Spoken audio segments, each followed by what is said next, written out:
Hi guys, and welcome to my channel. This week we are talking week 10 of the NFL. I am Lauren and I am here to give you the recap of the things you should actually fucking care about that happened this week. Go down my fantasy picks. We're going to talk a little bit about the best things that happened this week, our moment of vindication, and who am I beefing with this week. First thing we got out of the way, Phillip Rivers passed Dan Marino in passing yards. I don't give a shit. He spent most of his time on a team that I can't stand because their logo is a bolt. Okay, now that that's out of the way, let's talk about my lineups. J.D. McKissick, we're going to start there. Okay, whatever, Gibson got 2 touchdowns and technically got a few more fantasy points than he did. But J.D. McKissick had so many targets. He had so much involvement in that game. I think we're only going to see more out of him. I think especially as Alex Smith gets comfortable. And I say that as Alex Smith did fucking incredible. He had a bajillion yards. There was a pass that he didn't get, and yeah, it was bad. You've got a boot on your foot. Alex Smith, doing fucking great.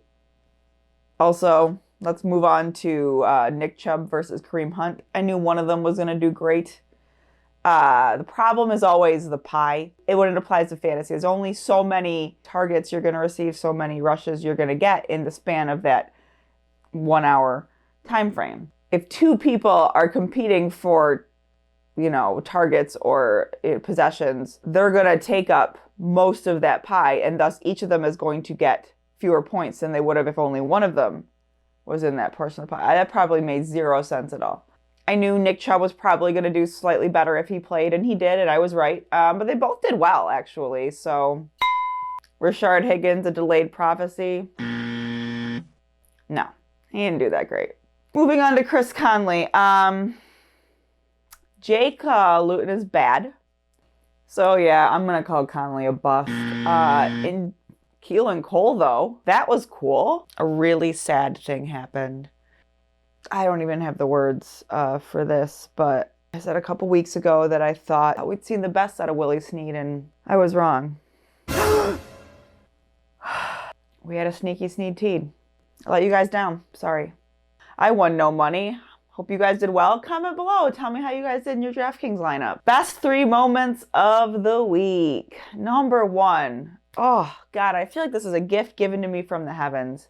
Aqib Talib commentating on the game at Detroit. But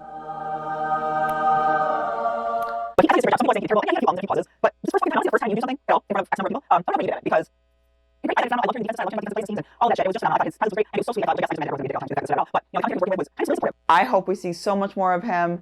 I saw on Twitter somebody made a comment about him fighting with Steve Smith.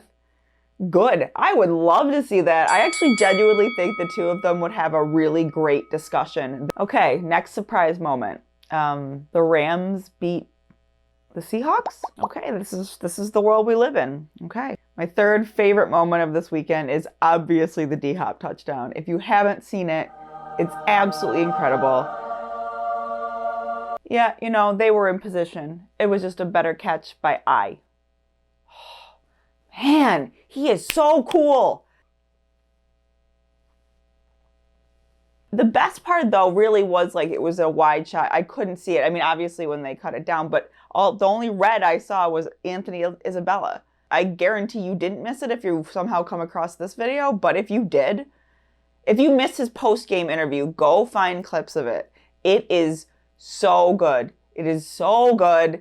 And that moves us straight to our moment of vindication. Kyler Murray, you are vindicated. You didn't try to throw it to Anthony Isabella. You went right to D-Hop. As I said, what did I say last week? D-Hop is always open. Just real quick. I'm going to call this my fantasy beef. Drew Lock, if you could just come in here real quick. I really appreciate how nerdy you are and how kind of bland you are a little bit. It's adorable. It's fun because, you're also a quarterback, so that's cool. We gave you all the best receivers. Jerry Jeudy, KJ Hamler, Noah Fant, turned out to be kind of good, which is weird. Not totally your fault because John Elway just won't let any quarterback on the team that might surpass his records. I mean, let's be real, Peyton was a glitch after, the net thing. But You did what you could. We waited a long time for you. We're not going to put Rip in because we just want to keep doing bad. Tanking for a quarterback who will also be bad, though, so don't worry, because John's not going to let us take a good one. It's about time we brand you as a fantasy beef. We'll pop up some lineups here so you can see how badly I did. Everyone did so mediocre. But yeah, lots of mediocrity for me this week. Well, guys, is that a second sneaky sneak teat of the week? Well, guys, that's week 10. Minus these two minor things. Nick Foles getting hurt, though. Doesn't seem to be any fractures yet, but they're still evaluating it. And Drew Brees getting a punctured lung and him being out at least 2 to 3 weeks is kind of heartbreaking for me in fantasy football. But beyond that, it was kind of a great week. I can finally just stop watching the Broncos, so that's cool. I will be back in 2 days to go over your fantasy picks for the weekend. And as always, please like and subscribe. Thank you guys so much for watching.